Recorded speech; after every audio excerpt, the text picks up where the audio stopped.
በቦዶ ግሊምት ደጋፊዎች የተበጠበጡት የቶተናም ተጫዋቾች እንግዲህ ምሽቱን የቶተናም ተጫዋቾች ተበጥብጠዋል የሚሉ መረጃዎች ደግሞ ተሰምተዋል። በተለይም ደግሞ በባለፈው ወይም በመጀመሪያው ዙር ጨዋታ ላይ ቶተናሞች በሜዳቸው ቦዶ ግሊምትን 3-1 ማሸነፍ ችለው ነበረ። ነገር ግን በመልሱ ጨዋታ ደግሞ እንዲሁ በቦዶ ግሊምት ደጋፊዎች የተበጠበጡት የቶተናም ተጫዋቾች በተለይ ርችት ሲሰማ እንደነበረ በተጫዋቾች ባረፉበት ሆቴል አካባቢ ላይ እንዲሁ መረጃዎች እያተቱ ውለዋል ዛሬ።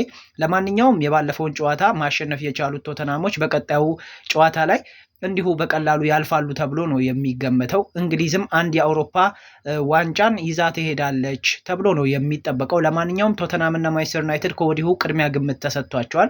ታዲያ ይሄንን እየተቃወሙ የሚገኙት ቦዶ ግሊምቶች የበለጠ ከተጫዋቾቻቸውም ባለፈ ደጋፊዎቻቸው ደግሞ ሌላ የደጋፊነት ሚናን እየተወጡ ነው የሚገኙት። የቶተናም ደጋፊዎችን እንቅልፍና እረፍት በመንሳት እንዲሁም ስጋትን በማጫር ደጋፊዎቹንም ከዛ ባለፈ ደግሞ ተጫዋቾቹንም ጭምር እየረበሹ ነበረ ተብሏል ማለት ነው። ምሽቱን ሲጨፍሩ ከዛ ባለፈ ርችቶችን ሲለኩሱና እንዲሁ ሲያፈነዱ እንደነበረ ነው መረጃዎች እያተቱ የሚገኙት። ለማንኛውም ይሄ ጨዋታ ውጤት ምን ሊከሰት ይችላል? የእናንተን ግምት ኮሜንት ሴክሽን ላይ ማስቀመጥ ትችላላችሁ።